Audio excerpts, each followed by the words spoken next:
The Almost Perfect Podcast. Welcome to the Almost Perfect Podcast, a celebration of fuck-ups, failures, and falling flat on your face. This is a podcast that believes you can learn from experience, but that experience doesn't have to be your own. I'm Bob Perfect, and I'm a functional fuck-up. Let's learn from somebody else's mistakes. And today we're learning from Leah Jazz. Now, Leah is a comedian, a writer, and a radio presenter on 5FM. And we're going to discuss how she got into that position and how she kind of figured out what she wants to do with her life, because she definitely hasn't always known.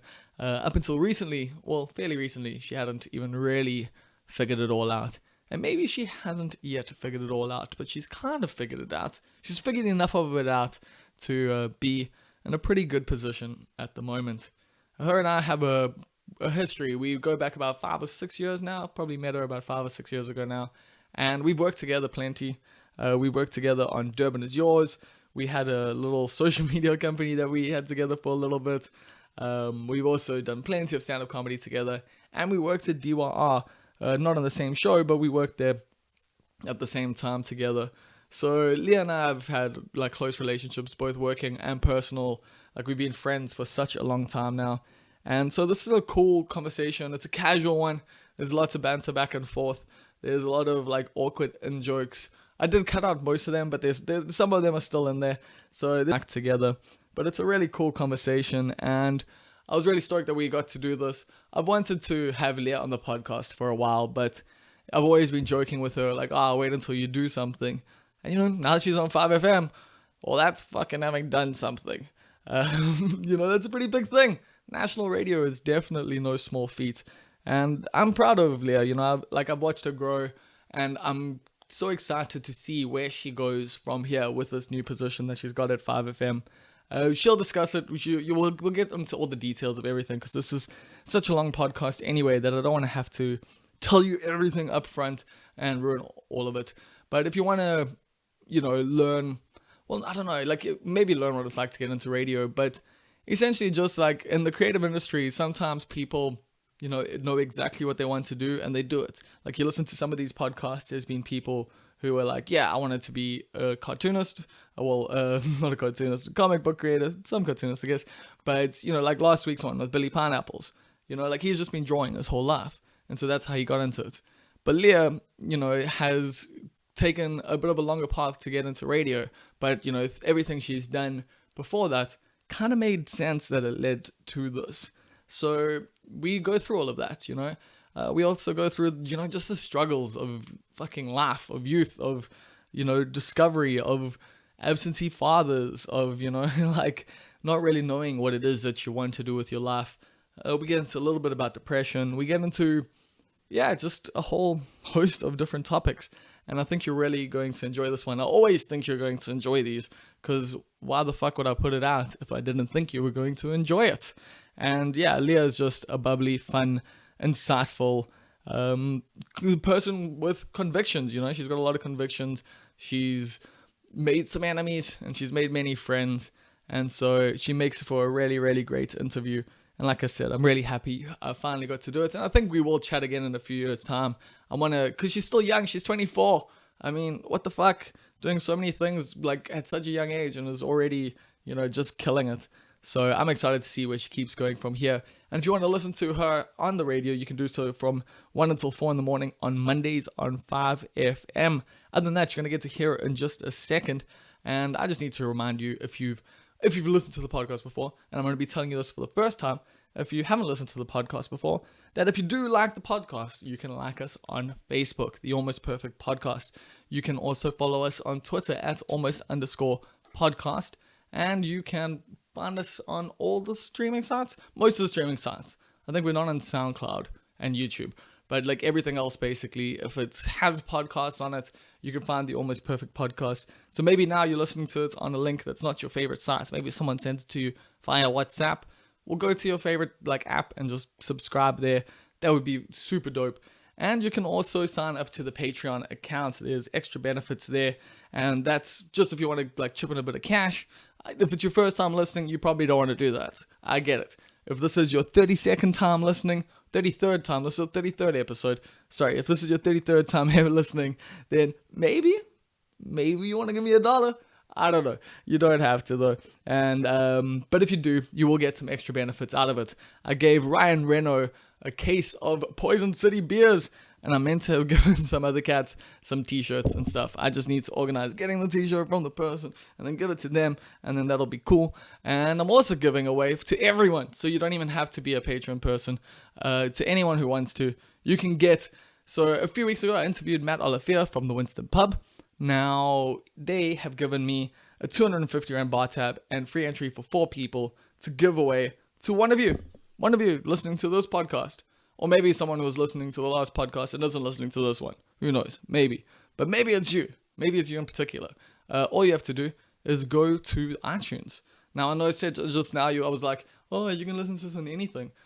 But for now, can you just please go to iTunes and leave a review? That's all I ask of you. That's all you need to do, is just leave a review. Just say, hey, this was a podcast that, taught me some things about some things. That's it. That's all you have to say. Then take a screenshot of that and send it to me. You can either do that to Heat City. No. Wow, you can see I've been working on the Heat City Comedy Festival at the moment. So that's the email address that I've been giving out a lot at the moment. But you can send it to me at almostperfectpod@gmail.com. And you can also just hit me up on the internet, either on Facebook or Twitter or Instagram. I'm also Almost Perfect Bob there. So yeah, hit me up with a screenshot of your review. And who knows, you will maybe be getting that 250 Rand bar tab. It's pretty highly likely because no one's entered yet. I probably shouldn't say that. Then now other people aren't going to want to work with me, are they? No, probably not. But maybe if you go and enter, maybe that can change. Hey! And maybe you can get yourself a 250 Rand bar tab and free entry for yourself and for friends. Cool, so that's it. That's the diatribes. That's the things I think I'm meant to be telling you about. I told you Facebook, Twitter, Patreon, competition things.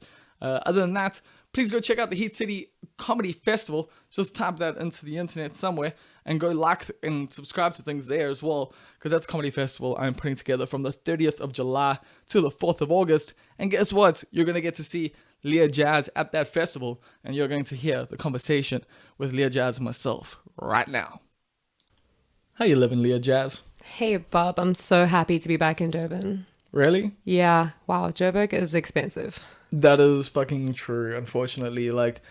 Yeah, it's just getting around there is expensive. That's the hardest part. It's so big. I love the fact that you can Uber from one side of Durban to the other for 25 Rand. Exactly. Literally, now that I've moved closer to everything, everything costs me 20 Rand less. And that's half price. It's basically now to get to Florida Road. It used to cost me 60, 70 Rand. Now it's $40. I'm just what even? Love it. Yeah, I love living in Durban and living in a local community. I feel like I don't really want to say where I live, although probably everybody knows. Yeah, you posted quite a lot about it online. Yeah, no, obviously. But it's good to live in a community, and that was something that I felt like I was craving. Yeah, but you're not going to have that typically when you travel. I mean, you can find it, but, obviously communities at home. Yeah, and I think I traveled for a long time. And even when I was at home, I was traveling. I was never really in one place for longer than 6 months. I don't think I lived somewhere for longer than 6 months for a good, 3-4 years. And I was bouncing around a lot. And now I'm in this place. And I can wake up in the morning, walk down the road and greet 5 people and have coffee and feel at home. It feels good. Yeah, I dig that. So why did you move around a lot? Or why did you go 6 months, 6 months, 6 months? What was the vibe there? I think there were just circumstances the last running few away years. from people? No, not necessarily running away. And I don't want to say running away from myself. I think I was running towards myself. Oh yeah, you can't run away from yourself, unfortunately. No, and I think I kind of recognized that when I was quite young, because I moved around a lot, I guess, from early childhood, because my mom works overseas, right? So every 3 months I was moving between her place and my aunt's place. So I kind of got used to it, and then I moved to the UK for a year when I was halfway through high school, and then back. So just moving was kind of a natural state of being. It wasn't so much that makes sense running to anywhere. I was kind of just walking. And I came back and finished school here and then moved to Durban, and I was like, yeah, this place is cool, and studied here for 3 years. And then it was Joburg, and then it was Greece, and then it was like whirlwind, Yeah. you know? And when you travel a lot, you kind of just think of yourself as nomadic. That's kind of how I identified. Was like, What? Okay, no. What does that mean though? like you that can sounds just pretty like wacky to me. whether you. I'm so it means you nomadic. can- It sounds like a conversation you'd have in Africa Bird. Well, maybe at the time I probably was that kind of person. You know what I mean? Like I just wanted to be able to put everything that I owned or needed. First, it was like in my car, and then it was in a suitcase, and then it was in a backpack. And it was like, cool, I can exist without things and just like bounce around if I need to and see places. But it's actually pretty lonely. That's what I've always imagined it to be. Like I've never really had that like dream. Like I do have the dream of like being a traveling performer, but like that you still have a community around the world. You know, like you start developing that vibe of like every time you go to a town or like people come to the town that you're in, you know, you develop a cool community. So like the cool thing with comedy is when I go to Joburg or go to Cape Town, I've got lots of friends. Like, you know, like I can go out, I can hit people up, you know, we can do things. Yeah. Whereas like if I travel anywhere else for like other reasons, it's like now I've got to like make friends. Oh, awful. People at backpackers. I hate it. Yeah, exactly. Exactly. It's always like some Australian and there's Oh three God. of them. Oh, Oh yes, you're so right. no, I'm not interested in staying at backpackers. And I mean, I just know the even- South African ones, and you're exactly right. There's always fucking Australians. There's always the Brits, and they're always sunburnt. Yeah, and it's just this kind of, I don't know, for me, I started to crave the concept of community, and it's cool to finally feel like I have that, because, you know, you see people that you know and you trust, and it's not always new people all the time. Yeah, like I'm kind of over new people. Yeah. I think everyone that knows me has kind of realized that. Although, sorry to the new people who do, you know, try and come into my life, but It's kind of like if the majority of people are not Kif, right? If the majority of people are chances not are that a new person's not going to be good. cool. Well, yeah. So if you start to find the Statistical people, analysis. yes, if you start to find people who are Kif, just curate them, keep them, Yeah. because soon you won't need to meet any unkif people. Yeah, and it comes about naturally, I think. Like, if you're into similar things and you're into cool... Like, that's the thing, you know. Typically, I find myself just meeting people at, you know, random spots. And you just... Someone introduces you and you start talking. And then you see them again a few weeks later. And maybe you remember their name. And maybe you have a conversation again. And then that happens for a year. And now you've made a new friend. But also, like, sometimes meeting people through people, because I got into DYR because of you. And Oh, yeah. Yeah, so you were also a catalyst to a lot of the things that happened in the last sort of, let's say, a year. Yeah, but I mean, you were also the catalyst to that happening. Because you joined me with DIY.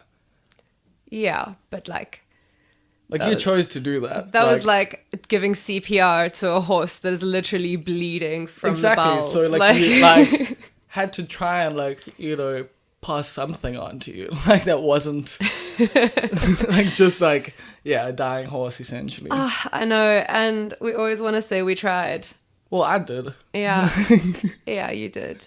I kind of tried. Yeah, and but- the lack of finance thing there definitely fucked it up. That was why I eventually shut it down as well. And it was just like, for me, it's never, yeah, like if we needed someone doing sales, like it's just that simple. We needed someone finding people to buy advertising, and Yeah. like in the years like that I put it out there and stuff, no one ever got to me. And like I get why. Like why would you like want to join in on a thing that says, hey, I don't know if I can pay you, but like if you bring in money you can have some. Yeah. Yeah, and I think it was a cool idea at the time to like want to do something, but I think also at the time I didn't know how to do what I thought I was taking on in that sense.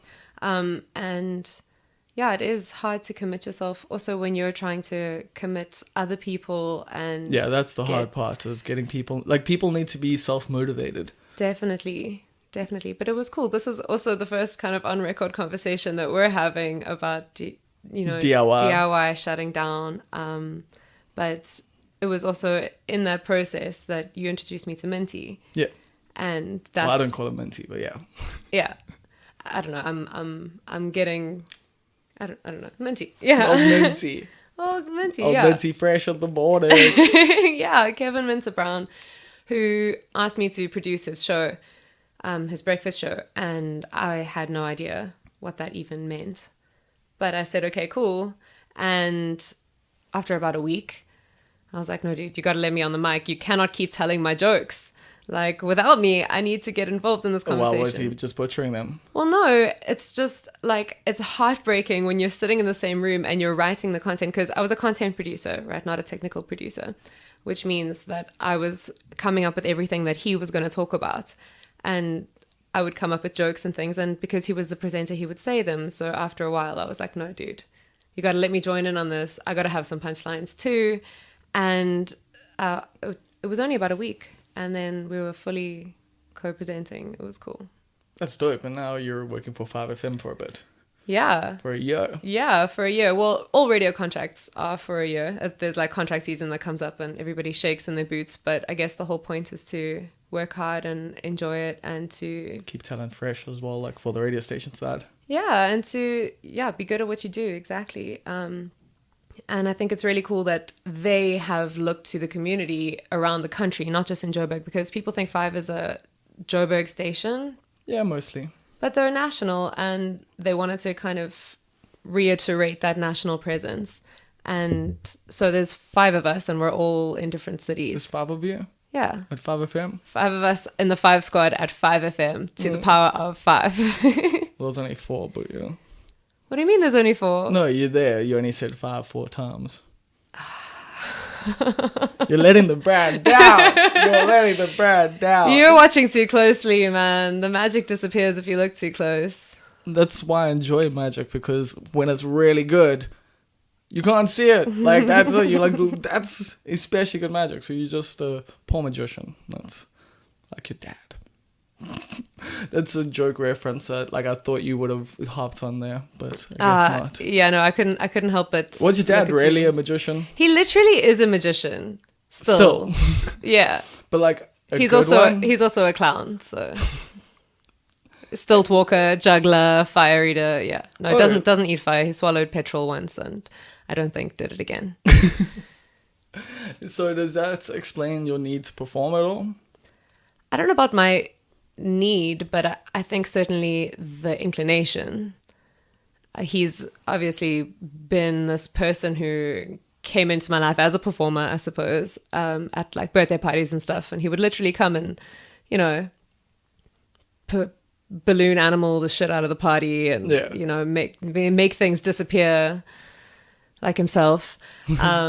And yeah, he would, I suppose, inspire me. He was like this cool magician guy. You know, everybody else is like, oh, my dad's a banker. My dad's a builder. My dad's an electrician. Well, my dad's a magician. Fuck you. Like, you know, haven't seen him in 6 months, bitch. Well, so he was an absentee father, though. Yeah, in a way, but he was also kind of this like rock star. So he was in and out, like... Yeah, annually. That's, I think, like... I don't know, like when a kid's young and like if you're a parent, like that's like that seems awesome. But then as they get older, they're just like, wow, where the fuck are you?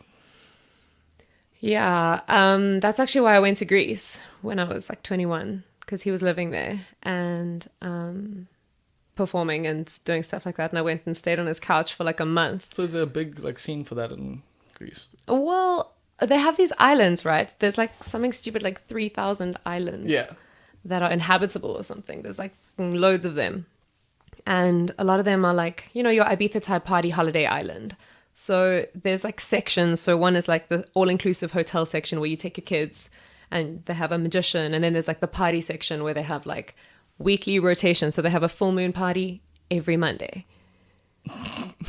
Even when there isn't a full moon. Sometimes Monday does happen on a full moon, but it's very rare. They have like the pool parties and the white parties and where everybody wears white, but most of the people are also from the UK and so other places on holiday. Yeah. Russians, lots of people. And so that's like the party sort of district. So he did, you know, the kids scene. So doing like magic and stuff and then stilt walking and fire shows at the adult parties. It's quite a way to make a living. So you went to go find him and you crashed on his couch for a month. Yeah, so that was quite interesting from this like, you know, inconsistency to like waking up in the same place. And we stayed in this tiny place, like one room, Yeah, I'm getting including flashbacks. including the kitchen, like between us only like a cupboard, not even like to the ceiling. Like it was like extremely close quarters, and that was quite a culture shock, I think, for both of us. Yeah. Yeah. It was- And how did it turn out? Like, It was cool. We had some like outrageous fights. We had of course, huge just because fights. living in those circumstances, like, is already tension building. Sure, yeah, with anybody. Yeah. But we also had a really, really good time. And like, I still remember them so fondly as some of the best days, definitely, of my life. And So you hanging don't out. necessarily resent him or anything. Like, you No. say, like, you jokingly say he disappeared and stuff like that, but like, You know, he came to my first comedy show ever. And yeah, I remember that. Yeah, he Interesting character. Yeah. He laughed the hardest at that joke. And I think he is self-aware enough to understand that I can make these jokes and not be bitter about it. We get along really well. Yeah. He keeps me on my toes. I think he definitely inspires me in terms of comedy. He's so quick. And when he's around, I feel like I need to be on my best game. We're like mentally sparring, you know, and I really enjoy that. It's like I get that. Whereas your mom's a bit more, like, she takes her time to think about it. Like, oh, my mom's your mom's fucking quick. funny but, though. like, she's funny, but I'm just saying, like, you know, like, your mom, like, always gives, like, a considered, like thing. Like, Yeah, she definitely thinks about what she's going to say, and she always says something wise and interesting. Yeah. She's very thoughtful. And she takes a while sometimes to warm up, but she can also party. Like, yeah, your mom, yeah, you're like, yeah, your mom's been coming out with you for years. Like, literally since you were, like, I don't know how old. Like, I still remember your mom, like, coming to, like, festivals and, like, literally coming to, like, gigs at the Winston and, like, yeah.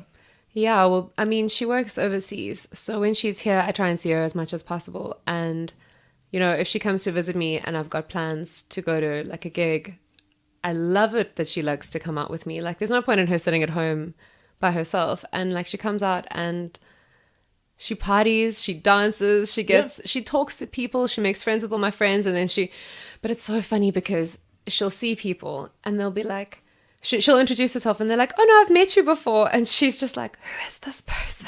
Like, she doesn't know who anybody is. There's like a few people that she's seen. Like, obviously she knows who you are. Yeah, I would hope so by now. And it was so funny the other day, when I was at Showcase, she told me to send her love to Cyril. Cyril Basco. Yeah. And I thought that was so random because, like, there'll be, like, close friends of mine that But she'll, she- like, not have any idea who they are, but then she'll be like, send love to Cyril. I'm But like, Cyril definitely makes a point to, like, make sure your parents know. Like, I think if Cyril had ever met my mom, like, my mom would love Cyril. Like, I think he definitely sticks out. Like, he's one of those personalities who parents will, like, remember and love. yeah, he's a sweetheart. And my mom's great. I'm very stoked that she's... So you're just mentioning Showcase? Yeah, Showcase What was is cool. Showcase? Oh, so the Savannah Newcomers Showcase is a sort of precedes the Comics Choice Awards, which happens, I think, in June. I have no idea. I should definitely know. You're a part of it, so you should definitely know. I'm Well- like one of like 2 comedians in the country who don't enter. So like, Well, I might be a part of it, depending if I get nominated. So how it goes is there are different categories for the Comics Choice Awards, and one of them is a newcomer category, and it's for comics that have been performing for around 2 years or before. And so they nominate 5 people, and then they select. But because we're newcomers, they don't know what our stuff is like, so. They invite like 24 people to come and perform and showcase at the Soweto Theatre. no, it's just a cool concept. Like, I dig that. Like, that they get like the newcomers to actually come and like showcase their stuff. Definitely. It was such a cool platform, and to meet so many comedians from around the country. There's some really cool talent out there, but it was also, obviously, there's going to be an element of cringe to anything like Oh, that. is it? Oh, yeah. Yeah, there were definitely some cringy performances. You can actually see it online. It's on YouTube. And like, We'll post I'll- the link in the no, description. I can't. Okay, I'll post for other people, but like, I value my time far too much. Yeah, it was an Like interesting. I spent too many Wednesday nights watching open mic comedy at the Winston to ever want to watch a newcomer showcase. Send me the best 5 minutes. Okay, cool. I'll send you mine. Ah. Good job. Yeah, but it was cool. There was some good stuff. But I ended up going second to last. So I think the crowd was a bit tired, but yeah, I haven't seen the recordings yet. So yeah, you went second to last. Yes, and used to coming second to last. Ah. Coming with all the jokes today.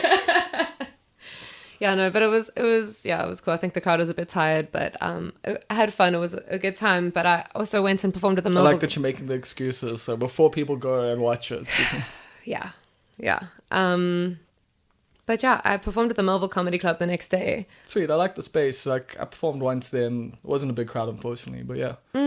Yeah, Lindy Johnson hosted, and so- that was really cool. Yeah. Yeah, it was very cool to meet her, and I met Waylene Bucas as well. Waylene's fun. Waylene is so much fun. I have the biggest love and respect for Waylene. Like, chatting to her made me realize how much more seriously I could be taking my comedy. Oh yeah, but like whenever you go to Joburg, it's kind of like that because everyone there is definitely like taking it seriously, and that's what frustrates me in Durban. Is like I'm constantly like battling with everyone to like take it more seriously, and it's just like, yeah. And there's definitely a perception that Durban comedians are hobbyist comedians and not taking it seriously. And I've felt that comedy's been like my third job in recent months with radio doing like 6 to 9 a.m. and then working at the stage job from 9 to 6.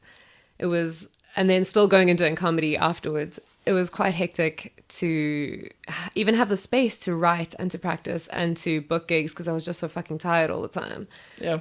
So now I have all this time and... Are you using it? And yeah, definitely. This trip to Joburg was a huge wake-up call for me. And it's inspiring, not in a kind of berate myself way, but there's so much more that I could be doing. And that's so exciting. It can only get better from here. Like if this is where it is. And I got to shoot some skits for MTV while I was up there for Guy Code with some comics that I'd met through Waylene actually. And like realizing how much room there is for comedy and how it can be done and how much better it can be, how much more I can do. I'm excited. Yeah. I'm inspired. That's dope. So any plans like in terms of comedy? Like yeah, I'm like scared to say it because you speak things too soon and then but I do want to. It's a bit of a struggle at the moment. So, like because you're saying like I want to take comedy more seriously, but like cool, how? In Durban at the moment, like what's the plan? I think definitely video is the way to go because the audience in Durban just isn't big enough. But there's a whole audience out there in the world that is connected to the internet with a cell phone in their hand or a laptop. I just find most video content to be very cringy. Yeah, well, maybe not necessarily video content. I kind of want to write a TV series, like a show.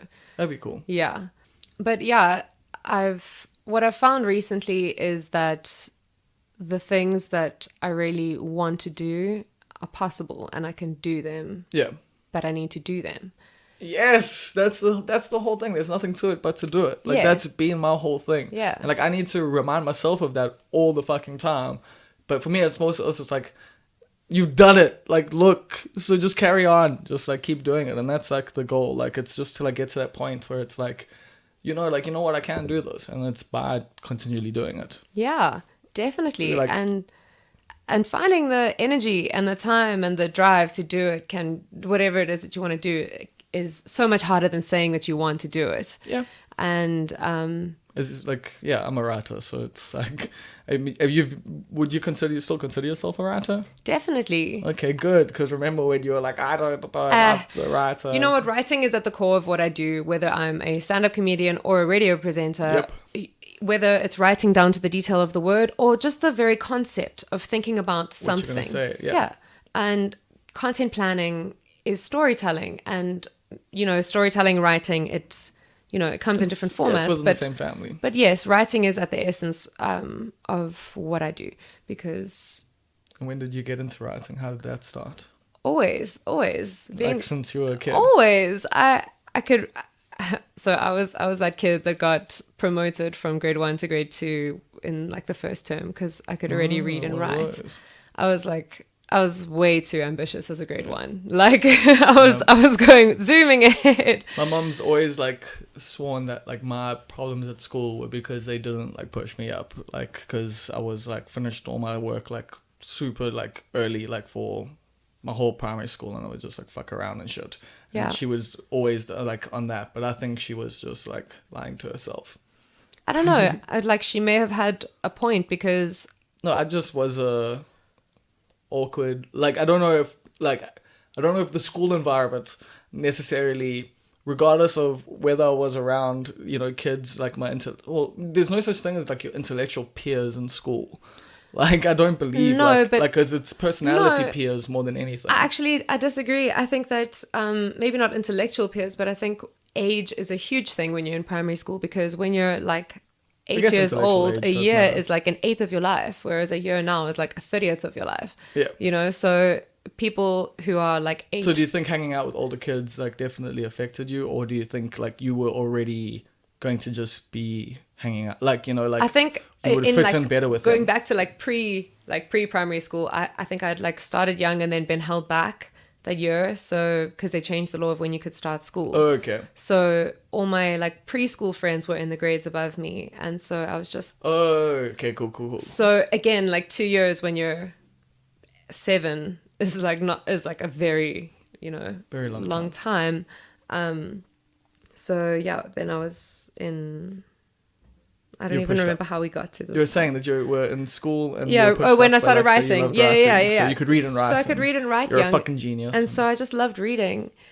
I'm just gonna ignore your comments. I just loved reading, and loved writing, and like I was really interested in like grammar and like making things like correct. And I'm less interested in that now. Not necessarily. I need people like that in my life because it's the bane of my existence. Like, I'm just gonna use commas and full stops, and then you guys can put the dashes and all of that thing in. Okay, cool. Because you kind of get what I'm trying to say here. Make it better. Thank you.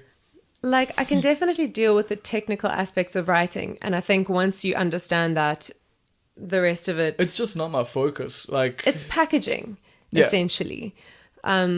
But now I used to be like one of those people who would like correct people's spelling or like grammar or whatever, and I just think that's actually so elitist and bullshit. And like, if you understand the message when someone is communicating, then the point of the communication has been served. I mean, well, it also depends on if you're being paid to write for a national publication or not. Totally. Obviously, there like are if someone's circumstances. posting on Twitter, like, cool, I don't mind a spelling mistake. If it's in a fucking book I'm reading, then yeah, I'm gonna be a little bit like annoyed by that. I'm gonna be like 30 people were being paid. I would definitely not be impressed if there was a spelling or and there's going to be like you know, punctuation mistake in a and book. there will be. But there will be. But don't you also get like a certain satisfaction from spotting it and being like, haha, rogue apostrophe. No, that's just you and your elitism. Ah. You see, old habits die hard. Yeah. So yeah, writing from a young age, and then how did it become a thing that you did? I went to Vega and I was going to study. So why did you go to Vega though? Yeah, so wait, where did you grow up? Like. Oh wow, okay, we're going to go through the whole timeline. Like, so cool. Okay, so in Port Edward, down the south coast, next to the Unconventional River, like right by the nature reserve, fairy magical land. I definitely thought fairies were real for a long. Yeah, like I can believe why. Long time. Yeah, you've seen it. It's beautiful. It's like a fucking magical place. It's straight out of Lord of the Rings, like. Yeah, no, it's a very beautiful area. Like just green as fuck. Lots of trees everywhere. Lots of water. Lots of birds. 1 or 2 snakes. Yeah. So very sheltered sort of imaginary sort of small town vibe. Living in this lonely world. I know. We didn't have any trains though. Okay. So it definitely didn't go anywhere. No, it definitely didn't go anywhere. Not at midnight or any other time. Yeah. Because there was nowhere to go except like Margate, you know, like.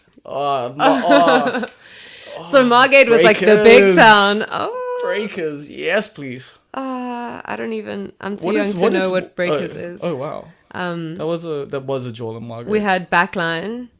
Okay, maybe that's what I'm talking about. Yeah, Backline's Where's Breakers? been there for like Backline's like an institution. I don't know, I was just completely wrong, maybe. but there might have been a place called Breakers. I think it's like Maybe next- not Margate or like Anyway, maybe whatever. another small town. I've actually actively tried to forget as much about Margate as possible. What is small town life actually like? Well, I don't know. You wake up in the morning and you go to school and you. What's it like just having no one around all the time? I Is mean, it creepy? Is it weird? Or like do you like? I rode my bicycle everywhere, and I had a very close friend who lived up the road from me. So you have like your best friend, Yeah. and So it's like the movies. Like yeah, and there was also a caravan park really close to me. It's called the Pont. So in season, I would always go down to the Pont and like make friends with all the other kids. So I mean, I would always make friends with the locals whenever I went like down to caravan park with my family. So Yeah. you would have been one of the locals. Yeah, if you ever met me at the caravan park, follow me on Twitter.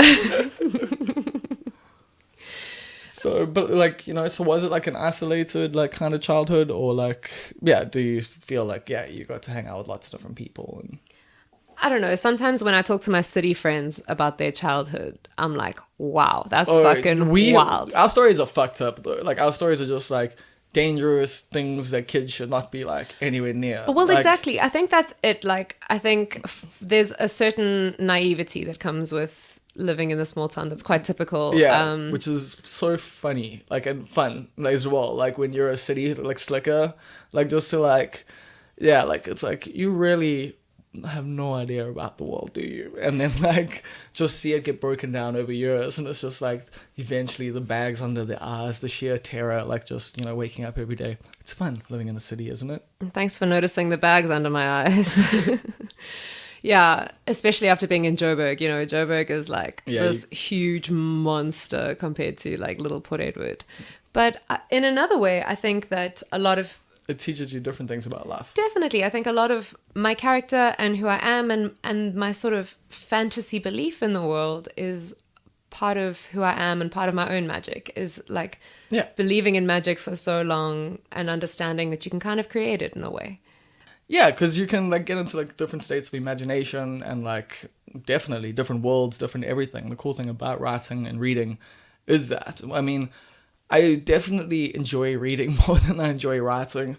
And it sucks that you can't just be a reader like as a job, because even if you do that, you've got to write about the reading that you're doing. And I would never ever write about writing. If there's one thing in this world I know I will never do, it is write about writing, because that is just opening yourself up like too hard.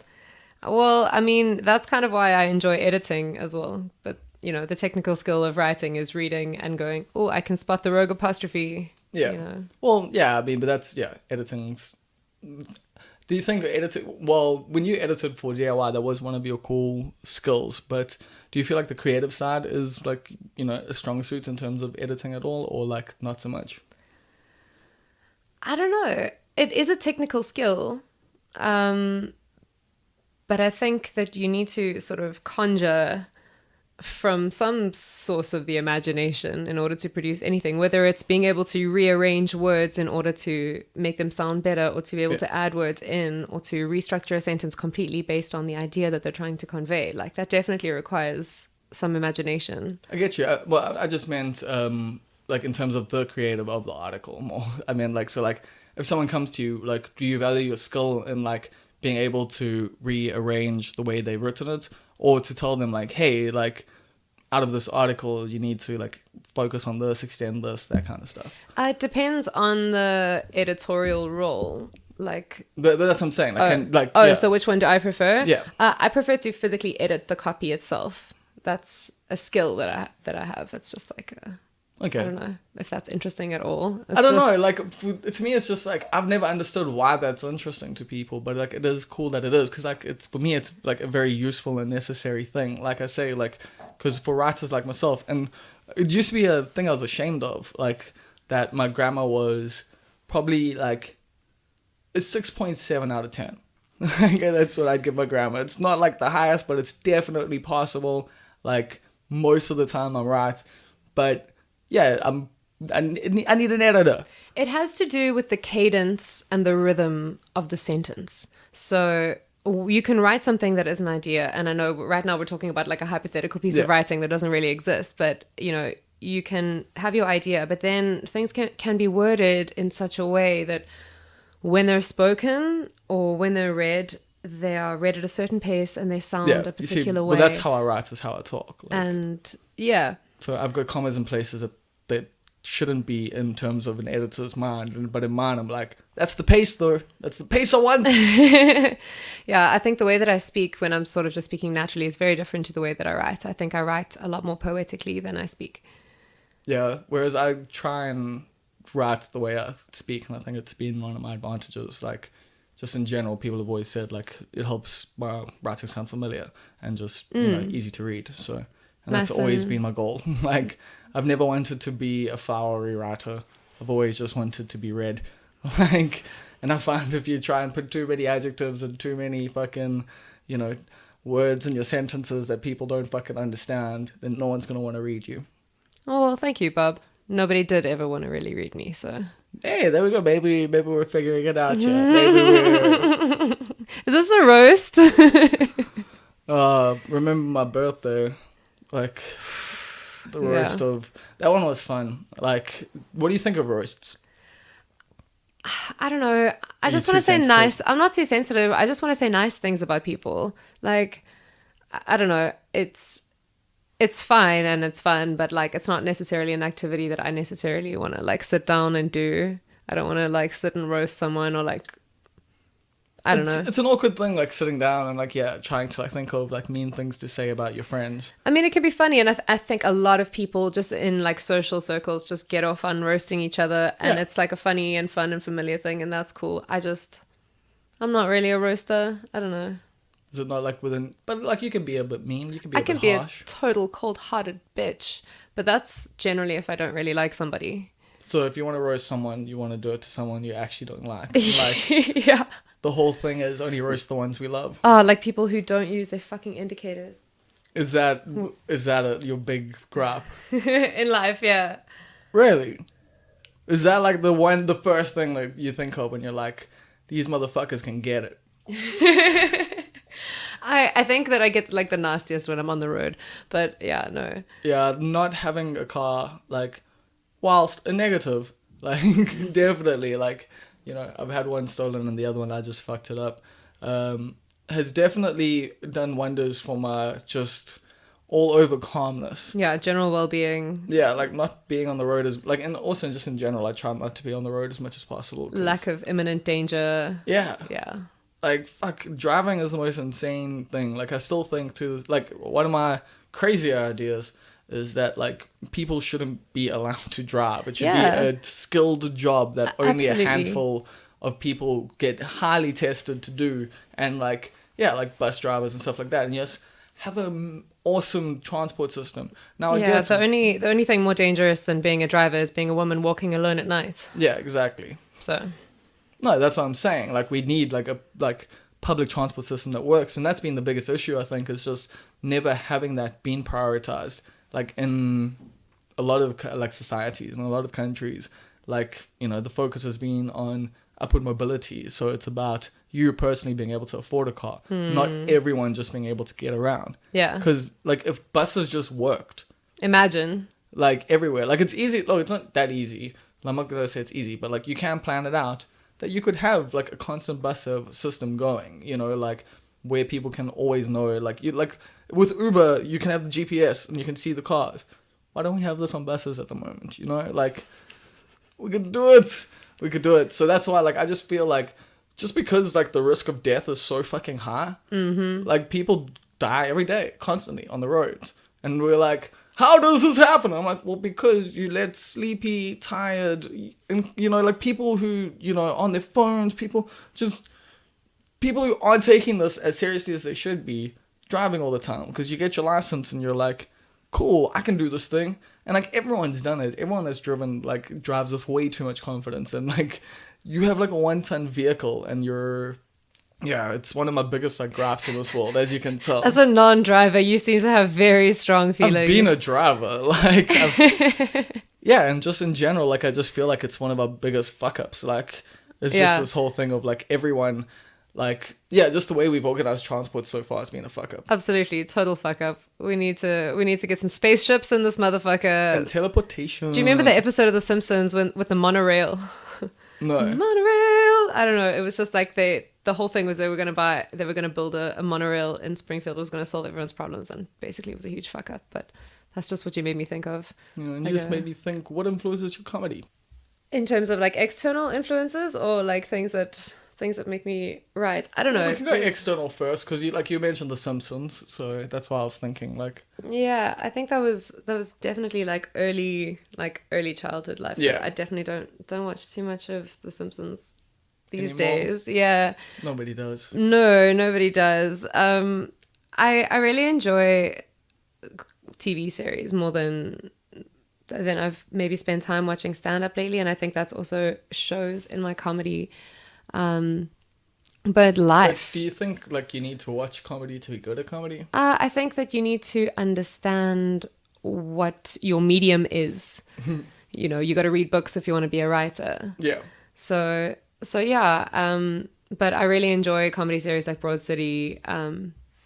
And So you definitely are seeing your role more in. I can see that then. Why you think TV would be cool? yeah, definitely. But for me, it's the way that a performer, any given comedy performer, can stand up and talk about things that you can't really say in general conversation, or that, No. you know.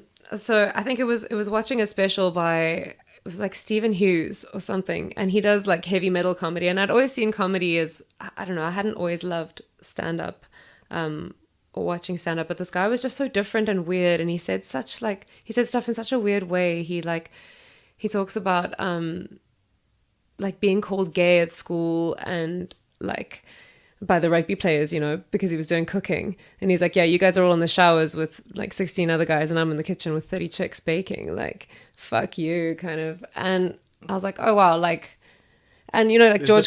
different ways, exactly. Like George Carlin, and how, you know, comedy can really be used to say something more. You know, you can use comedy as a weapon.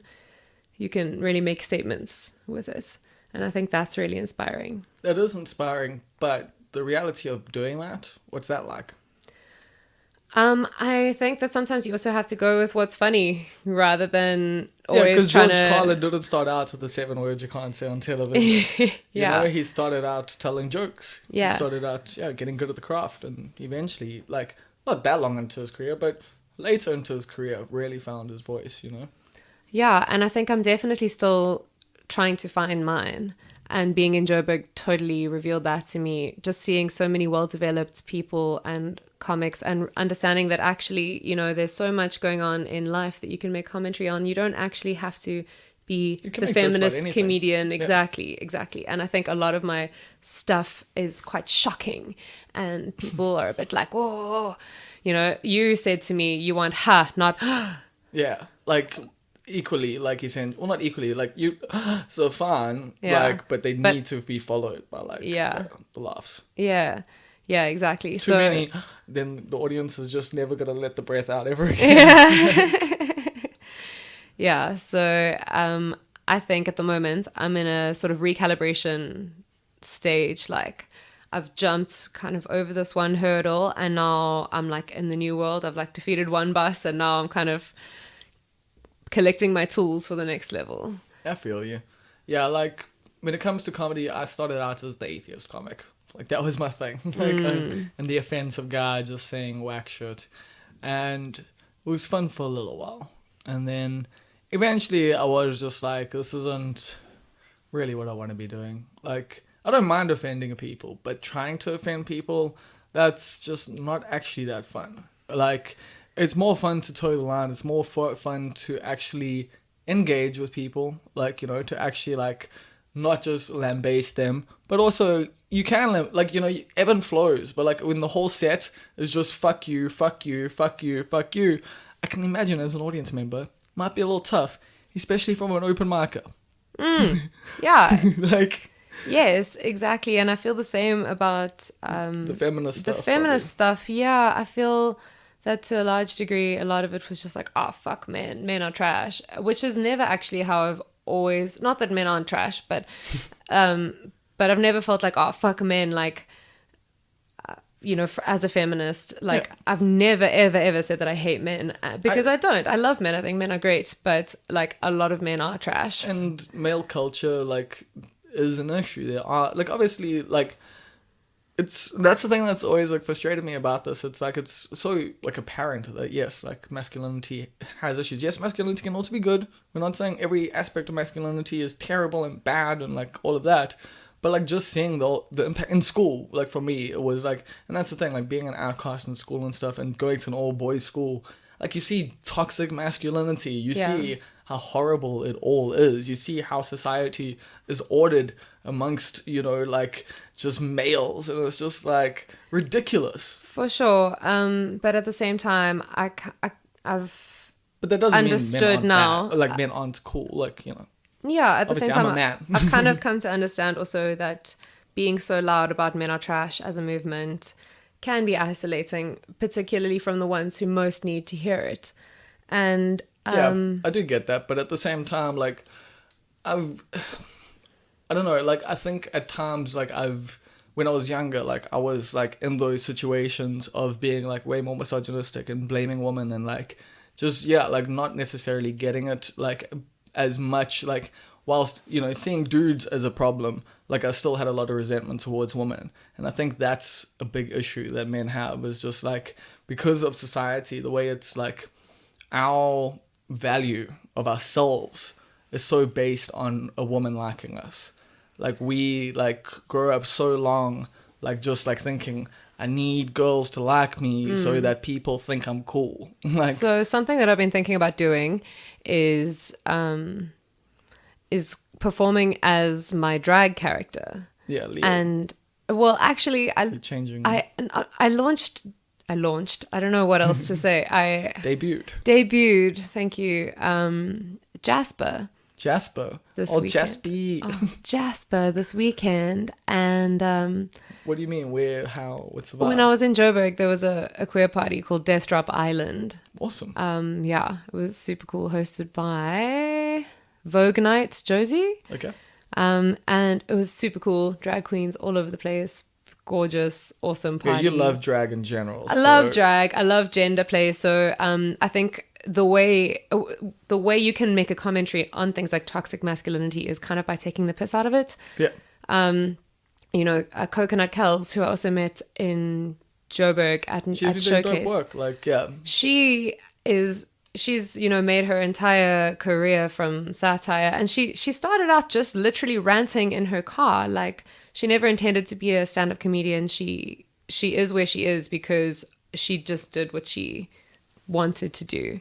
And anyway, I appreciate the way she does her comedy with such extreme satire, and by playing a character. I've thought about performing as Jasper and trying to write some jokes about toxic masculinity from the sort of inside. I would definitely like to see that. Yeah. Like genuinely, like, I think that could definitely be like a fun thing. Like, if you do a satirical version, like, Well, we don't have the Winston anymore, so I don't know where I would try something like that. I don't know, start a room. Start a room. Yeah, it's maybe. not hard. Like, Start a rumor. you know, or start a rumor. Like, it's hard running a room, but starting one's not that hard. Yeah, fair enough. I'll start one, do it once, and then Like, profit. whatever. You fuckers need stage time. Like, No, you're right, we do. Like, I'm, like, you know, relatively happy at the moment. Like, I'm not performing as much as I would like to, but actually, the cool thing is, I'm getting booked now. Like, it's just crazy. Like, now that I'm not running the Winston, people are actually booking me for gigs. I don't know how or why, but I think it's because people are now booking gigs. Yeah, yeah. Because they don't have the Winston. So it's actually it's worked out quite nicely for me. Cool. I'm quite happy about it. Nice. Good Like, job. It's so funny. Like, people keep asking me, like, what's it been like, you know, like, since you've left DYR and shut down DIY? And I mean, like, have you ever seen me happier? Like, I can't stop smiling. Like, I'm just like, got so much time. This is the part of the podcast where Bob interviews himself. No, like, I am just happy. No, good. I'm really glad that you're happy and that you're flourishing. And you, like, since you've left DIY and DYR, how are you feeling? Honestly, also, I really feel like I'm in probably the best stage of my life that I've ever been in, and I definitely feel the flourish. So high five. Yeah.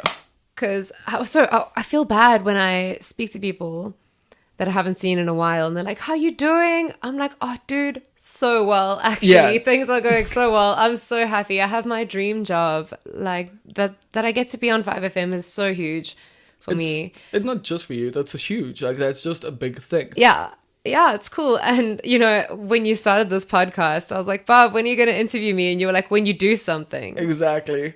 So it's cool. It's cool to be here. Thank you so much for having me on your podcast. No, it's an absolute pleasure. I mean, I was always going to eventually interview you. Like, that's the thing. It's not like, but it was a matter of, I mean, you're still quite young. How old are you now? I'm 24. Yeah, you're 24 and you've also done a lot of different things. Like, so that's the thing. It's not like you focused on anything. It's not like you've, like, been a thing yet. Like, other than being a writer, like, even the comedian thing, like you say, like it isn't the thing you've necessarily focused on.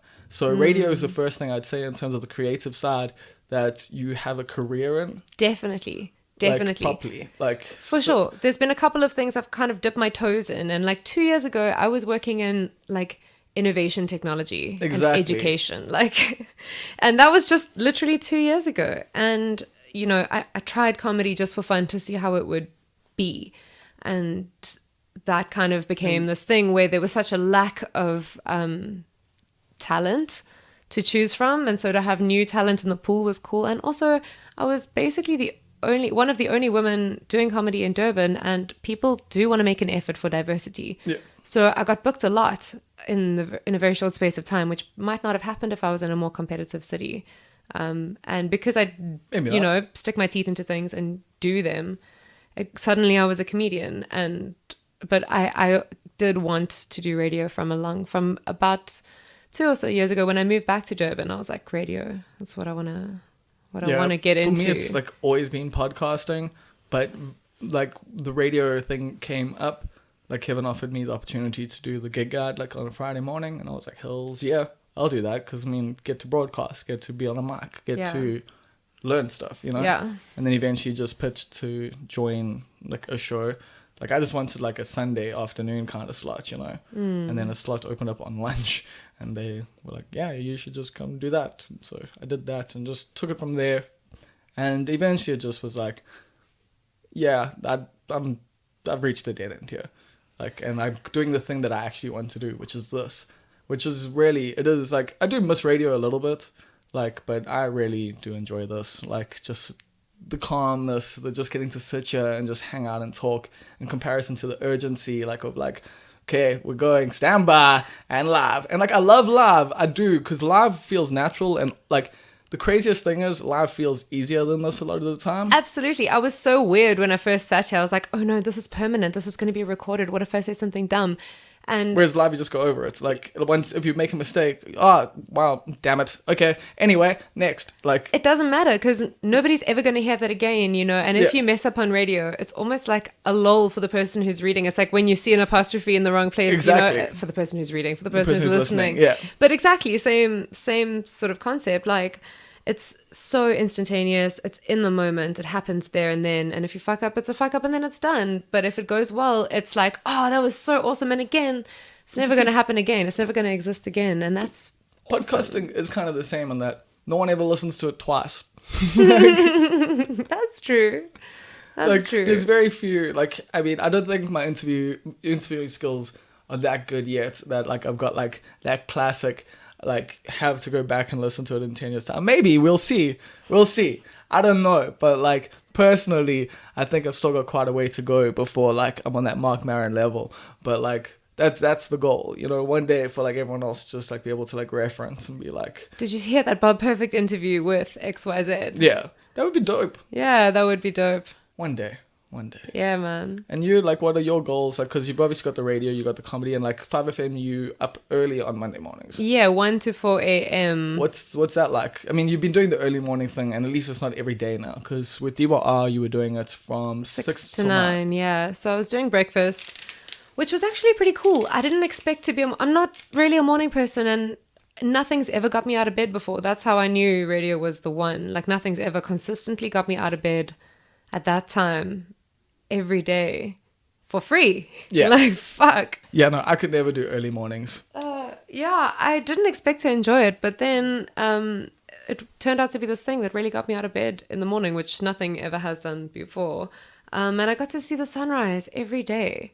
That's fucking special. Like, you can go to sunrise every day anyway. Like, everyone does. It's just on Sparks Road over there. No, it's a terrible, terrible joke. I didn't know where you're going with that, but I love the sunrise and the sunset. It happens every day and it's free. Yeah, well, depends. Like, if you want a good view, you're gonna have to get somewhere. Well, I used to drive past the Cube as well, so I'd see the sun coming up over the city, and it was great. But now that's an awesome view. Yeah, it is an awesome view. But now I wake up. So there's a Sunday party on Florida Road as the sun goes down every Sunday. So I'm there until like 8 or so, and then I go and sleep from like 10 until 10, 10:30 until 12. Wake up at 12. Head down to the SABC by like 1 a.m. Well, by 12:30. Yeah. To start by 1 a.m. And then afterwards, I always say like, I'm going to stay awake. I'm going to get some shit done. You go straight to bed. I just go straight back to bed. I sleep till like 12. Yeah, because I messaged you yesterday and like, yeah, I knew like you were going to be replying a bit later because I was like, of course you're going to be bossing. Yeah. But what's the time slot like? Like just like, you know, because what are you thinking? Like, because there's probably still more people that are listening to you than DYR. Well, we get a lot of engagement, which is really cool because with DYR, we would always ask people to message us and... It was a struggle. Yeah. I got engagements when I left. Like, people hit me up in my DMs. Like...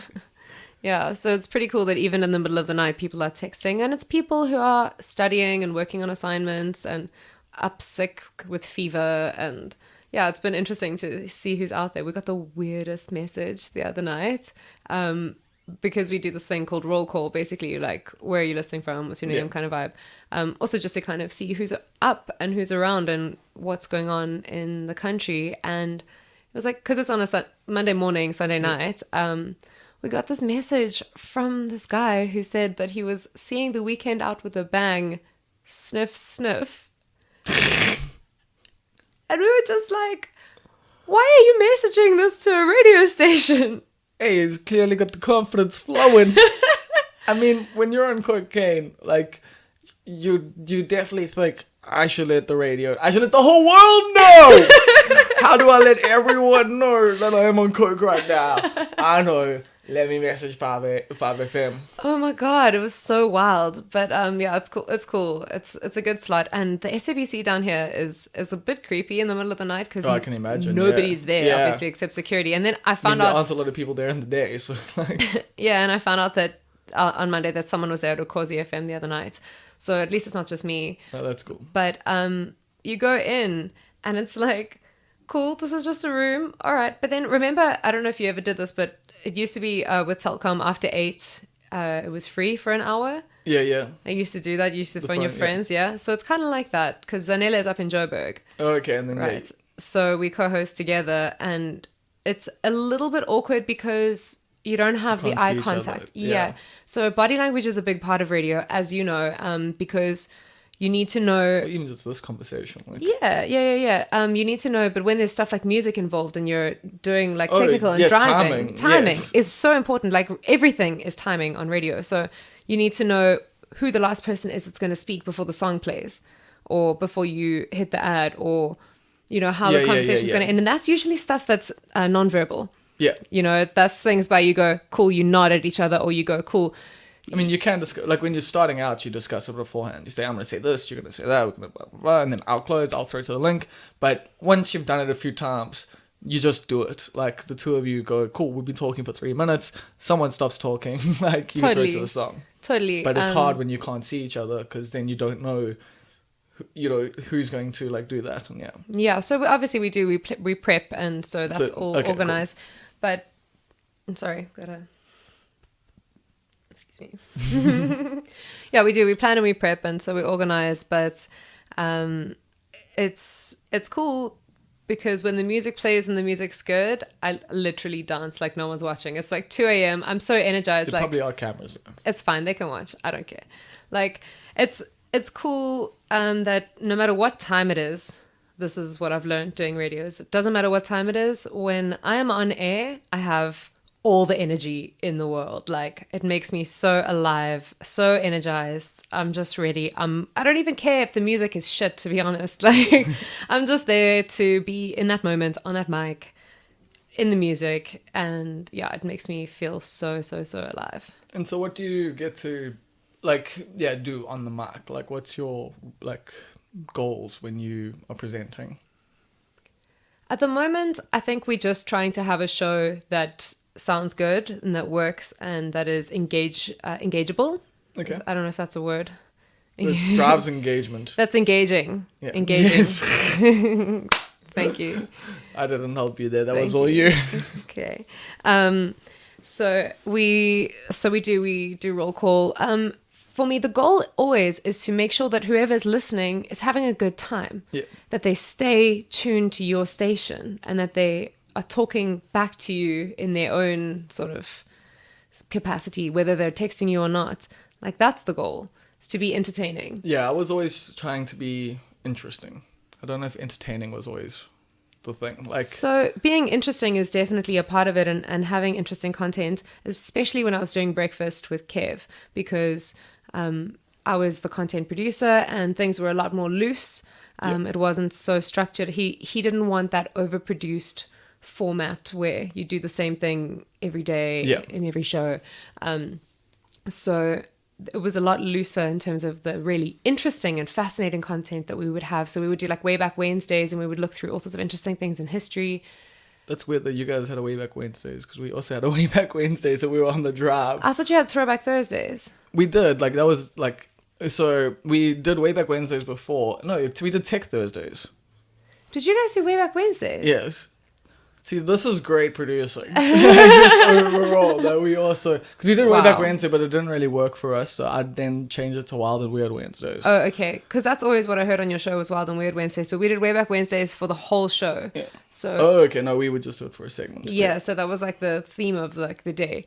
But because this is only once a week, it's a bit different, and we have a format. So in the first hour, we do roll call, and we'll talk about we'll catch up because it's been a week. So we'll talk about what's been going on with us, and we'll talk about like some 5FM stuff that's happening. And then in the second hour for each show, because there's 5 nights, right? Yep. So that's like the unique thing that we do in each of our shows.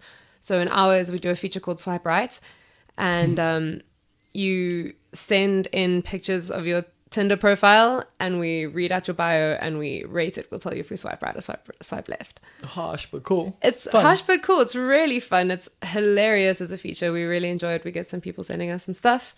So yeah, it's a... Brave people. Yeah, brave people. Brave people. But what I want to do... How wild is this? What I want to do is create a Tinder profile just for our show and go swipe right if you want us to rate your profile, right? Yeah, that's great. That's like some of that veganism coming through. Oh yeah, we didn't even talk about any of that. Okay, we'll get there. Just now. So I try to get Tinder and I'm banned. They banned me from Tinder and they don't tell you why. They just say you violated community guidelines. But I don't know when last I was even using it. I don't think I violated. Maybe making fun of people on on radio is violating their guidelines. Who No, knows? it was before I even Nah. before I even got it. I don't know what happened. I had Tinder for like a little while and I didn't ever use it properly. Like, I dated someone that I met on Tinder for like... no, like I ages. don't think I even had a conversation with anyone on Tinder. Like, some people matched with me and that was kind of it. Like, I've always been like, if I see someone in person, like, hey, what's up? How are you? Hey. Yeah, someone even sent us their Instagram bio the other day. They were like, I don't have Tinder, but here's my Instagram bio. So yeah, I think it's cool. I think it's cool to be able to go to also Although, make actually, recommendations, and you know, I got a lot of girlfriend from Twitter, so exactly right. And you know, some people just need a little either affirmation that they're doing it well, or a little nudge in the right direction. The point is not to necessarily roast. yeah, But, I get that. But like, sometimes you do. Yeah, but sometimes you do. Sometimes you do. Definitely. And so, I mean, I guess it's a cool thing for your comedy career, though. Yeah, for sure. So that is like the sort of comedy part of the show, I guess. And then in the last hour, we do What the Film. And it's a segment from a film. And you have to guess which film it is. Dope. And because I haven't seen a lot of movies, it's Really? supposed to be a challenge for me. Yeah. Yeah, there's so many movies I haven't seen. I'm How like, come? Like, did you just not grow up watching movies? I didn't grow up, like, we didn't have a TV. Did you not do like as in like young adult? Are you not now just like watching movies? No, like, I don't know, like, okay, we had a TV, and I guess we watched, like, video TV that was connected to, like, SABC or to DSTV or anything. I just read books, like, read tons of books, but I haven't really watched a lot of movies. Like, I only watched The Matrix for the first time, like, I don't know, like 4 or 5 years ago. I'm not sure if Paige has watched it yet, so I think You see, we're the same age. Paige and I are in the same WhatsApp group. So you dated a guy from Tinder? Oh, yeah. Shame he was sweet. Was he? Okay. Yeah, he was a sweetie. It was a good thing. It was a good vibe. It was a good vibe. Shame, I was horrible. I was horrible. So wow, you can actually like. So sometimes women are trash. People see.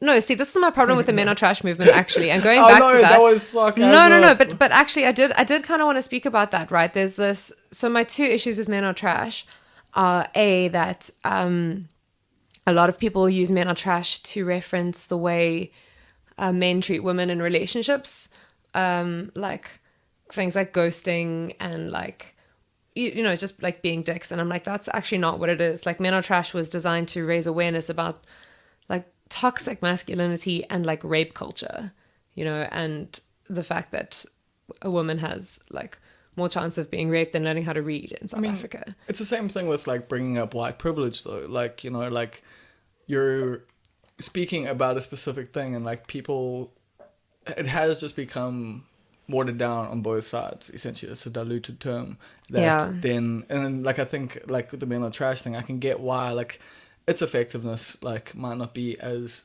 effective as something like even like the white privilege thing. You would think more people would be on board with it, you know, and like the same thing with the Men Are Trash thing is like you would think more people would be on board with it because we understand the arguments for it and it just seems like it's immediately apparent.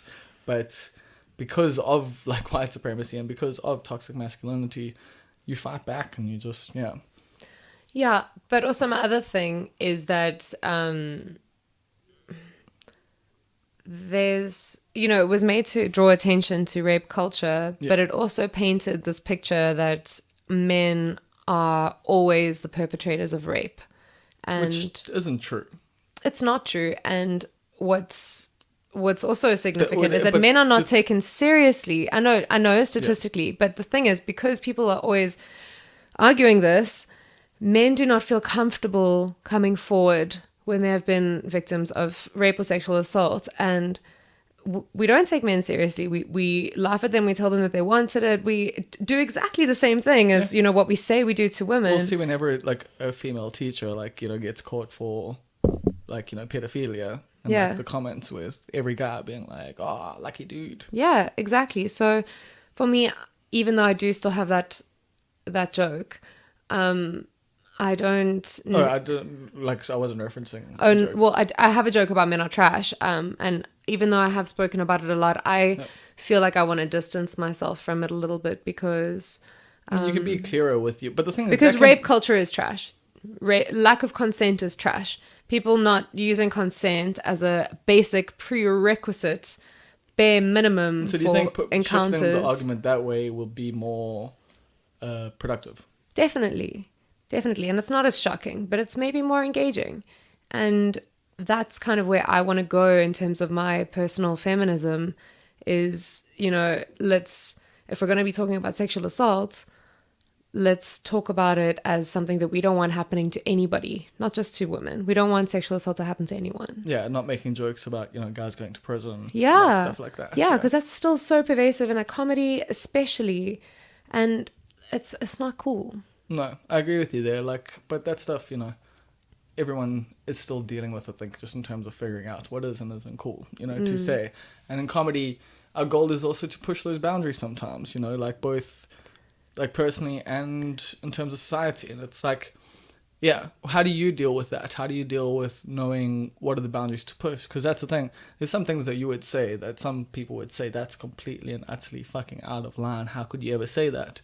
And at the same time, another comedian could do the same thing. So, you know, they could say something that you go, what the fuck? How could you ever say that? Yeah. Like, so what do you, where's the line? What is the thing here when it comes to that? Like, because it has to be a personal thing. Yeah. Like, definitely. It's definitely a personal thing.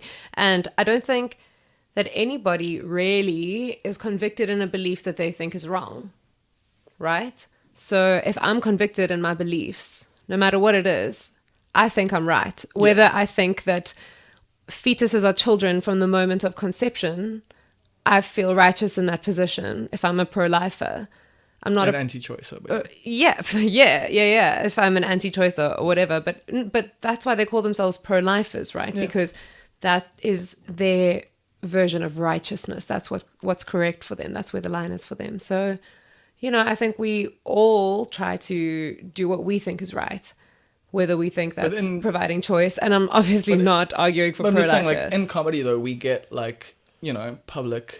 Not we. You like. Well, I mean, I've got it. I've literally gotten it from the public a bit. But like, we do. We get shit from the public. We get shit from. We give shit to other comedians. Yeah. So I do feel. I always feel a little weird, like, not necessarily policing, but policing other people's art, and expression, because comedy is a place for, saying your truth. But a lot of people's truths are pretty fucked up, and we keep like propagating like these negative stereotypes with rape culture in comedy, and like, it's For me, I think that there is a line when it comes to rape if the victim is the butt of the joke. But I am not for censoring comedy.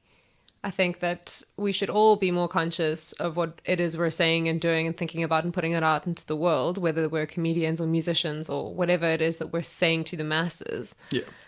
But, like, your shit's your shit. Like, it's not my job. It's my job to be the best comedian that I can be, or best radio presenter, or best actor, or whatever it is that I'm doing. It's my job to be the best version of that. It's not my job to tell you that you can't say what it is that you're saying. I can call you out and I can roast your ass if I really hate what you've said. But yes, buddy, you're just under fire. Like, coming with the puns all night. So pew, pew, pew, pew. pew, pew, pew, pew. Vega. Why did you go to Vega? I went to Vega. I was one of those kids that didn't really know what they were going to do, what they wanted to do. Okay. I mean... So you were a Vega kid. So I was a Vega kid. Fucking exactly. Thank you. I mean, I only discovered that I wanted to do radio less than a year ago. So... We'll chat again in 2 years' time. Yeah, exactly. God, please. I can't switch careers again. Really, I'm done. But yeah, I originally was going to go to Vega to do brand building and management. And one of the people there was like, cool, you into crunching numbers and being strategic. And I was like, fuck. No, I've made a terrible mistake. And then she told me about copywriting. I didn't even know what it was or that it existed. And I jumped into the course. And yeah, that's why I went to Vega. It was just because you knew you could do copywriting there. I wanted to do copywriting because I was already interested in writing, right, from when I was young. But why Vega? Why not do like an English degree? Why not? I thought about that. But Vega was kind of closer to home. I don't know what made me decide to go to Vega. My aunt is a player in the ad industry. Okay. And she started just there. But did you see yourself wanting to get into advertising at all? Yeah. Because like, you've worked in marketing for a while. Like, yeah. You've done marketing jobs. And like... Well, so Susie Hart started Disturbance Design with her brother Richard Hart. And both are pretty famous. She was such an inspiration to me growing up. Like, I used to come to Durban in the holidays and stay with them. And when I moved here in my first year at varsity, I lived with them. And she was such a big influence on my life that she spoke very highly of Vega. And so I just kind of ended up there. I was influenced. Hashtag. And then your life in the ad industry, how was it? Oh, so I finished Vega and I moved to Joburg. I worked at this big ad agency. And I kind of enjoyed it. You kind of just jump into it and you're like, okay, cool, this is my job. But, I'd always said that I was going to go into advertising to make sure shit like L'Oreal ads didn't happen. And my very first job in advertising was, it wasn't even writing ads. It was chopping down 30-second ads to 20 seconds without losing any content. And then also without Premiere or any like video editing tools. It was literally just VLC and a PC. So like taking screenshots with the fucking snipping tool. It was ridiculous. Building storyboards. It It was horrible. It was horrible. I learned to enjoy the job in certain aspects though, because I got to pitch to Chevrolet to send 3 bands to 3 festivals in 3 days. Yeah, that was a cool project that you did. So you wrote. Who did you write for that? I wrote for The Fuss, but Fuss, it yes. was commissioned by Chevy. Yeah, there was branded content, #sponsored. Yeah, which was cool because they gave us a bunch of money and some cars and basically sent So you couldn't do this for DIY, hey? sent us on tour. You didn't want it. What do you mean I didn't want it? I wanted it to come. Look, you said at the beginning of this podcast. One of the worst things we had was no Please one doing sponsor Bob's sales. podcast so you can stop asking me for money. You just got to sign it to the Patreon account. It's patreon.com/almostperfect. You know? Yeah, so they gave us a bunch of money and cars and sent us on tour.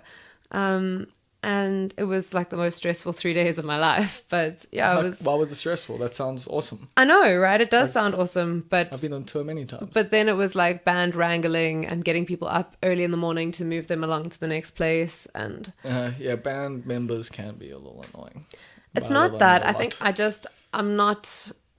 I'm not meant to like take tour. people on tour. Yeah, no. Like if you're the one in control. Yeah.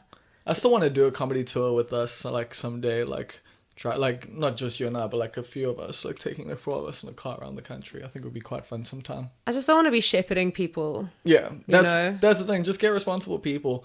Although I used to be the person being shepherded. I got left like in fucking Margate, I think. I'm so Like, sorry. Cause fucking yeah, like so I passed out in a toilet. Oh, like no. at the Mazas, the City Ball Mazas played this house party.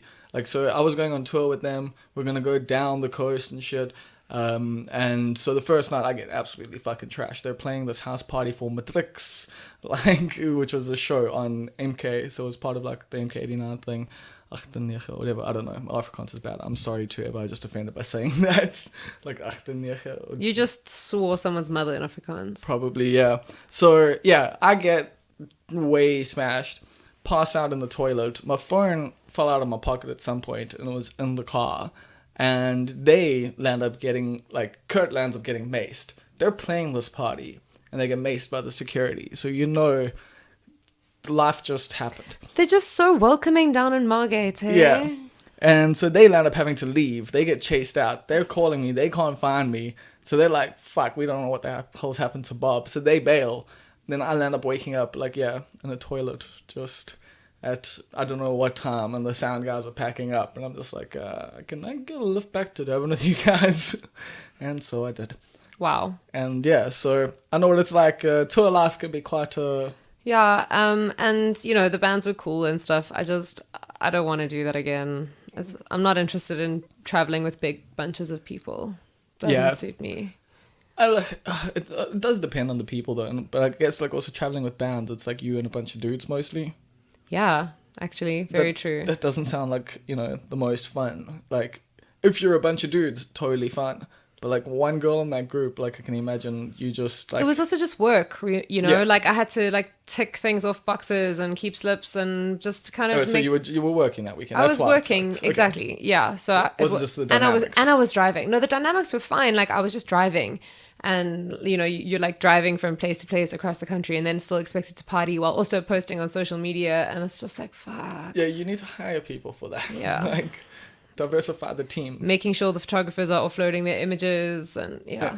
But that was still a cool thing that you did. Like, But it was and cool. you got to like learn a lot. The fact that I put together a proposal and pitched it to one of the biggest brands in the world and They said yes. received a bunch of money and pulled it got off. to do it was fucking cool. I don't know if it worked out for them. I don't know if they ever sold any Chevys because of it, but I got the name out there.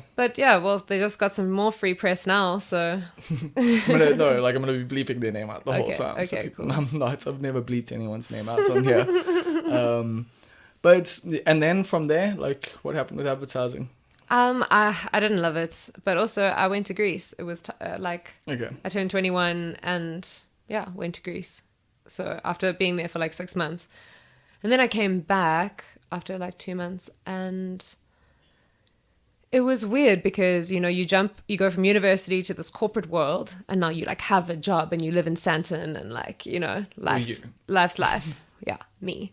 And then you go and you live on an island for 2 months and you wear a sarong every day and flip-flops and It's pretty hard coming back from that. drink shitloads of beer and like, go snorkeling with turtles and shit. Suddenly you're back in Johannesburg and it's like, what the fuck is going on? It was a huge culture shock when I got back. And I got quite severe depression when I got back. Like, there were I wasn't getting out of bed. Like, it was weird because I just had no sense of motivation at all, and like I was kind of looking for work and trying to freelance. I remember that time period, yeah. And wanted to just go back to Greece, just go back to this like magical island of blue water and sky, like, where. And I mean, but as long as I've like known you since you've been back, you've always kind of been wanting to like go back to Greece, like, yeah, I mean, as like it's always a periphery plan. yeah, I mean, less and less the older I get, and especially now that I'm in this cool place, like, I don't really want to like positions.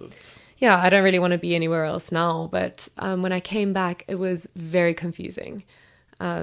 And I thought I wanted to be a mermaid. My mom and I made this silicone mermaid's tail. It weighs like 14 kilograms. It's huge. Yes, I've seen it. Yeah, so it's totally wild. But I didn't quite end up with a career as a mermaid. It doesn't fit me, incidentally. But yeah, my career as a mermaid, very short-lived. Yeah, I can't see that making big bucks. I think that you can monopolize the market and have a great career, to be honest. Okay, mermaid appearances, mythological creatures are hard to come by. I'm sure they are. Yeah, the rates for unicorns these days are pretty high too, I hear. Yeah. So you were depressed and you wanted to be a mermaid. I was depressed and I wanted to be a mermaid, and I watched a shitload of RuPaul's Drag Race. And I think that kind of inspired me to like just be a little bit more confident again. I don't know what happened, but I lost all my confidence. I didn't believe in myself. I was like, I can't do anything. I don't want to be in advertising. And then you got into stand-up comedy. Yeah. That's actually, I think, a lot of what wrote my original jokes was like I find that when I'm really not in a good place, that's when inspiration totally hits and you just write it all out, Yeah, I get that. But I've found these days, like writing jokes is just a part of life. Like, but that's also the thing is these days I don't subscribe to my like creative negativity, essentially. Yeah. Like I especially try to avoid it.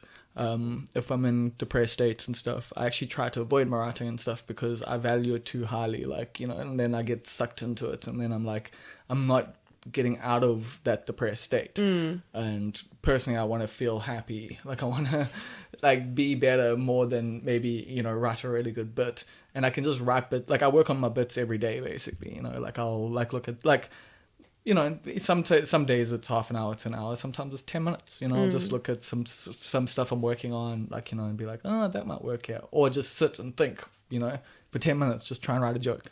Like, yeah. And just make sure I do that every single day as a thing, and that's how you get material. Yeah. I find. Like, yeah. But in the beginning, like drawing from depression, I can definitely understand, but I don't think I was having fun being thing. like a Twitter cynic, Exactly, like, that's the problem. Like with the depression thing, is like because you go like you get that affirmation from everyone else as well, because you get the likes. I'm like, I know the Twitter thing especially. Yeah, that's kind of that did a lot for me, like being on Twitter, which was like a big outlet. I think eventually I had to leave. I'm on there again, but like it got to a stage where I felt pressured to be funny on Twitter all the time, and it just like drove me a bit insane. So I was like, fuck this. I just like bombed it one day. I was just like, done. I'm done, and all the content just gone. Whatever. I can shut down my Facebook account. Like I've done it before. I've got rid of my old Facebook account, but like I could my Twitter account just like, even though there's only like 2,650 like I don't know, it is 2,600 and something, but I've got all those followers, like, and it's taken me 9 years. Like, I can't let that go. Oh my god! Like, it's not as simple as sending a friend request to someone. People have to willingly go, yes, I'm going to include you in my life, like, out of their choice, their own like volition. And for me to just then, delete that, like, how would I be affirmed every day? how would I feel good about myself? So was it a big decision for you, like to like delete your Twitter? Because I mean, like genuinely, like I'm joking, but genuinely, like it was in there's the a lot of midst- thoughts in my mind. Like I genuinely don't think like shutting my Twitter account down. As much as like I delete like I've got like tweet deleter, so it just deletes tweets like every 3 months. Like it's literally just like that like having like all those people like that like like engage and follow and like interact with my like stuff. Like I love that like about Twitter. So It was in another depressive episode, and I was Okay. like, fuck it. No, it wasn't difficult to do it. It was very impulsive. I can make very impulsive decisions and just decide to do whatever. And so is that like just in like depressive states or in general? less so in general now, but I still think I can be very impulsive. Spontaneous. I like to call it spontaneous. When I'm happy, it's spontaneous. When I'm depressed, it's impulsive.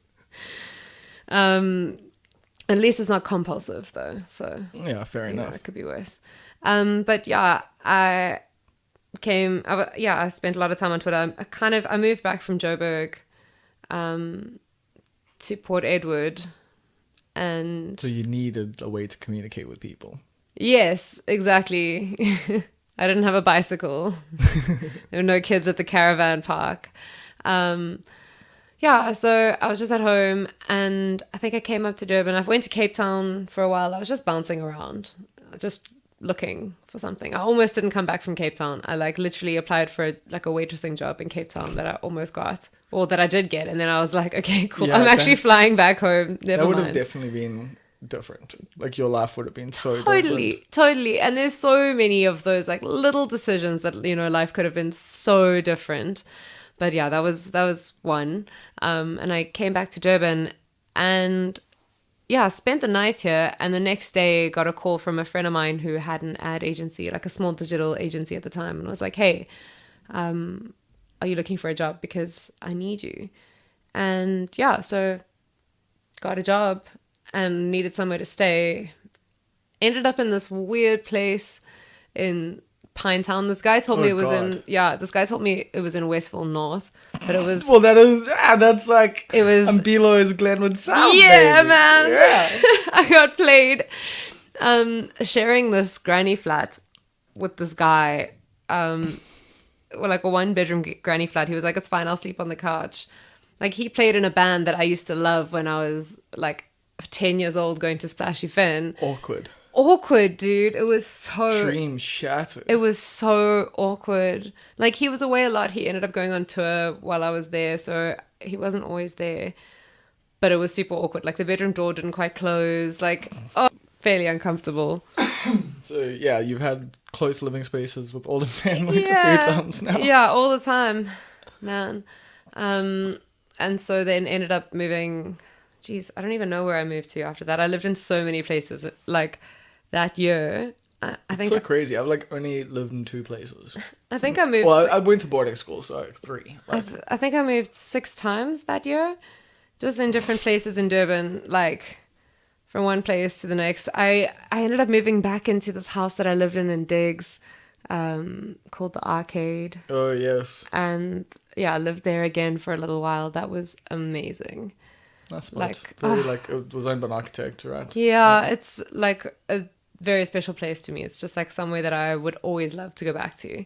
But I got to live there again for a little while, also with an older man, the architect. So literally from like school being pushed up into like, the older class to now Always. That's why people think I'm old. I had the most awkward encounter with him once because our bedrooms both had bathrooms with like glass windows that faced each other. It was a very interesting house. But one morning rather, I walked into the bathroom nude, and he had walked into the bathroom nude at exactly the same time. And I got the biggest fright of my life, man. What was it, like morning glory? No, it was just like, when you're living with somebody and they're older than you and you just want to keep it fucking with the pants on. Probably, yeah. Yeah, no, it was super awkward. And then like it wasn't long after that he was like, okay, listen, it's time. You got to find somewhere else. And then I ended up living with like my boss. Yeah, man, it was wild. Because I was working for this company, this like innovation company, and they like weren't paying me anything really, and I couldn't afford to live anywhere. So I lived with this guy. I didn't realize you weren't really getting paid for that. No, dude, it was terrible. Wow, you've done a lot of free work. Yeah. Yeah, I have done a lot of free work. It wasn't I mean, it's paid off now. Do you feel like it's paid off? Definitely. I mean, that wasn't, yeah. I don't even want to actually go into. We don't have to go into that, but I just was, mean like in general though. Like, do you feel like the things that you've like tried, like you know, in your youth, you know, you've committed a lot of time to stuff for free, whilst also hustling other things to get money. Like, you know, would you have preferred to like, you know, just do the things for money, or have you found like? Definitely not. I do a lot for love, and money is not my god at all. Yeah. I'm quite happy to have enough and to be comfortable. But everyone says that. No, I have no interest in being a billionaire. I've met billionaires and they're stressed. Yeah. Like, I don't need that, to be honest. They're also just assholes. Like, no matter what, if you're a billionaire, you're an asshole. No, like you are. Like, if you are a billionaire and you're listening to this right now, you're probably an asshole, because no person should have a billion fucking of anything. Except Zim dollars. You can have a billion Zim dollars. Yeah, I've got a few of those. I've actually got those notes. And I was just going to say, like, maybe a billion bacteria, like, in your stomach, maybe. That's fucking random, Bob. Well, but there's lots of Anyway, bacteria. the point is, like, I don't feel like I need to be excessively wealthy. Like, I would not have changed a thing about everything that's happened. Sure, like, there've been some stumbling blocks, some big ones. And a lot of time where I felt like I'm walking sort of in the wilderness, because I've always been driven. I've always wanted to do something, but I felt like I've been walking and walking, but with my head down, not really looking where I'm going. Yeah. And now I have have this thing, yeah, that I can see in front of me, and I'm fucking running, and it feels so good. Yeah, like, it's okay that this didn't happen sooner. I needed to experience that because is everything okay? You okay? Yeah. Sorry, and like I felt like I needed to go through everything that I have up to this point, because I wouldn't have been mature enough. I wouldn't have been me enough to do what I'm doing now. So do you think be it's where I am now? It's valuable growth. in your early 20s to like take those opportunities to try find them? Like, so like for people listening now, like, because that's the thing, like, you know, you hear the thing of like, don't ever, like, and you and I've had some arguments about it, even though you work for free for me. And I'm like, once again, it's kind of why like I shut down DIY, was because I couldn't afford to pay people. And it was like, I just felt so morally like fucked up about it. The thing is, if I had really, really well and truly in my heart wanted to make DIY work, then it wouldn't have mattered that we weren't getting paid, because you give yourself to the thing that really drives you, right? Yeah, and hence why like I gave it everything, like for sure, and you did exactly. But I also eventually did get over it, and like, didn't want it. Like when we restarted DIY, I didn't want it to be my thing anymore. Yeah, that was the whole thing, was that I wanted to pass it on to like everyone else. But with DIR, it was like, oh, here is this thing that's my thing that I want to do. Yeah, I want to do this, and it doesn't matter that I have to get up at 5 o'clock every morning for free. I'll do it because this is what I want. And if it meant a year or a couple of years, exact opposite for me. I really didn't think that I could get into commercial radio sooner than a year or two on Community, to be honest. It's wild that you've managed to do it, but you took a chance on a competition, essentially, right? Yeah. Like there was this opportunity. So how did it actually happen with 5FM? Someone sent me a message about it, and I got chills down my spine. You know those moments where you're like, this is mine. I could do this, yeah. And then I heard about it on air, and I had some of my clippings from because you actually shows. listen to 5 anyway. So. I do. I listen to a lot of 5. I listen to a lot of radio. I drive around a lot, so yeah. I try to put my like demo together and just hated everything. It was awful, and eventually, CZ James actually sent me a message and was like, "Dude, we're going through demos, and yours isn't here. Like, what's going on?" And I was like, no, fuck, I'm going to record one like today. And so I ended up just recording like 3 new demos and sending those off, like single take. Because before I'd also sent a demo to ECR, and I'd done the same link like 40 times, trying to make it perfect and trying to make it right. And it's just so like convoluted at that point. And that's the worst part about it not being live. It's like, you'll nail the link if it's live. Like, Yeah. if it's live and you need to like do like, that's why, like, yeah, if you need to do a demo, maybe just use your live clippings, because you're good like naturally with that. Whereas I know, even with this, when I do the intro, it's usually the third or fourth time. Like, I'll be like 2 minutes in and I'll just be like, oh, fuck this. Okay, restart. And like, I do the whole thing from the like, the beginning. Yeah. Like, so I've sometimes been like 4 or 5 minutes into like the like intro, and then like not being happy, and like I don't like like editing from like certain things. It just doesn't work because the flow is fucked, and you just like. So, but yeah, That's exactly how it was. So when you're sitting alone in a room trying to record something, it can just be this weird fucking experience. For sure. But then I was like, I need to do this. The deadline is tomorrow. Just do it. Yeah. And then I got a call back for top 20. Nice. And they listened to like 350 demos, apparently. So I got top 20. And then you had to make a content piece, an IGTV video of a day in your life. I saw that, yeah. And we got the brief at like 10 in the morning or whatever, and it had to be uploaded by 9 the next day. And it was like the busiest day ever. I was super busy with my day job. I had so much to do. And the electricity went out and you had to walk up the stairs, didn't you? No, that was a different day. Right? Yeah, but I had to like hang up a gallery, and I had no experience in doing so, and it was just fucking crazy. Anyway, ended up filming this whole thing and put up this video, and yeah, I got some really awesome engagement. I think it was super fun. You can go and check it out on my IGTV. But yeah, it was super fun. And yeah, I made top 10 and then had to go to Joburg and spend a week there, or 5 days there with the other... 5 days with 5. Yeah, but there were actually 11 of us and not 10. They had made a mistake. So there was like top 11. They had to just call us finalists and not the top 10. But yeah. Easy copywriting there. Yeah. Went up. Yeah, and then just did the thing. I thought it was going to be more like task-based, but we just shadowed some people, had some sessions with the marketing teams, and they made an announcement. Yeah, I think they just kind of got to know us and got the feeling. I think that's what they wanted, is to see if you can do the job and see if you work with the people on the team, yeah. Yeah, so we each also got half an hour to go and sit in studio and do 2 links with Zanele while we were there. So that was also like a chemistry test. Yeah. Yeah, and then they made the announcement, and on the day I was like, it's fine, because there were 2 of us from each city, so it's only you had a 50-50 shot. Exactly, you're only really competing with the other person.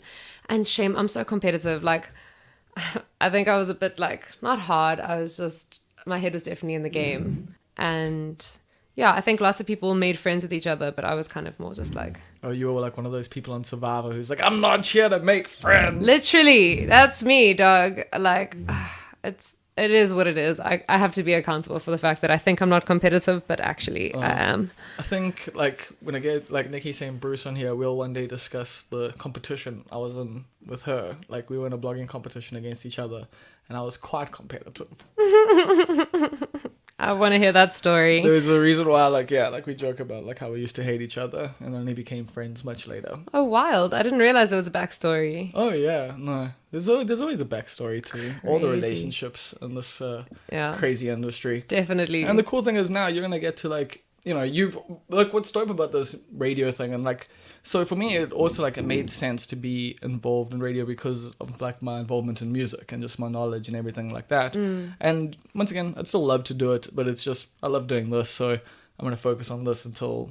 Like, that's the thing, I'm not sending a demo to anyone, so no one's ever going to put me on again. And this is great. I think you're doing an awesome job. I love that you're flourishing and doing the thing that you want to do. Where was I going with that? What was I saying just before that? You, I don't know, had previously been asking me how I got on 5. Yes, but I was saying the cool thing about the 5FM thing for you is that it works for who you are. Like, that's like I was saying, for me, like, with radio it worked well because of my love of music, and same thing for you. It's like, you want to be entertaining, you love music, it's been this... And the writing, like you say, content production and that. It's kind of been this thing that slowly but surely, like, everything you've done has put you in it. Because even being, like, on a national radio station, you have to understand branding. So, like, even the, advertising side of things. The Vegas stuff, definitely. Like, in hindsight, I'm really glad that I went to Vegas, to be honest. I know that you give it a lot of flack. And, I give everything lots of flack. And maybe it didn't teach me how to be the best copywriter. Not that I'm not the best copywriter, but okay, that sounded way too fucking arrogant. Jesus. Not really saying not that I'm not the best. Like, well, anyway,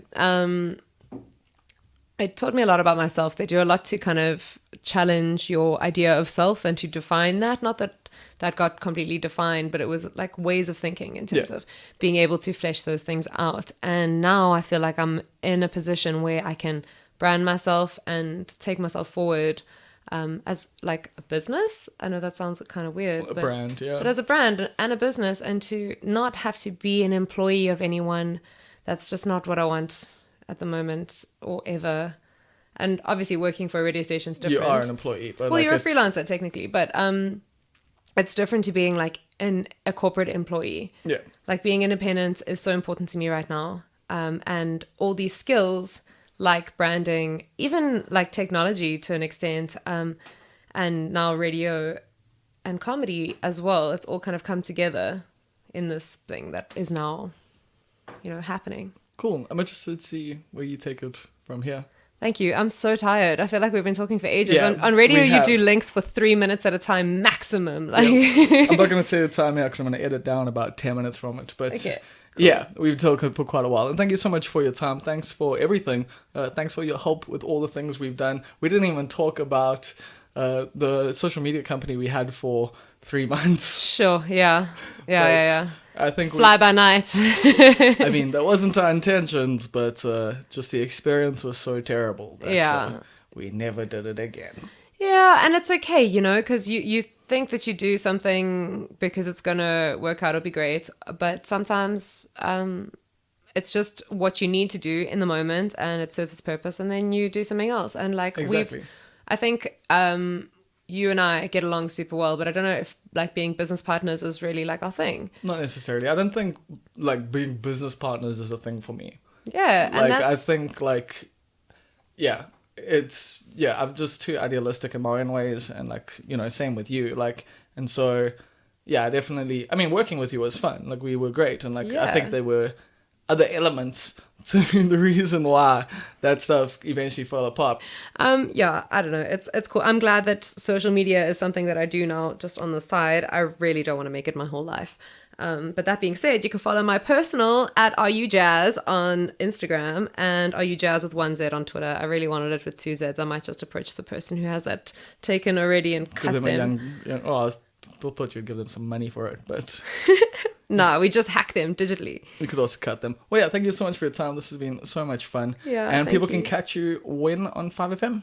On Mondays from 1 to 4 a.m. So that's late Sunday night or early Sunday morning, depending on when you wake up. Perfect. Thank you so much.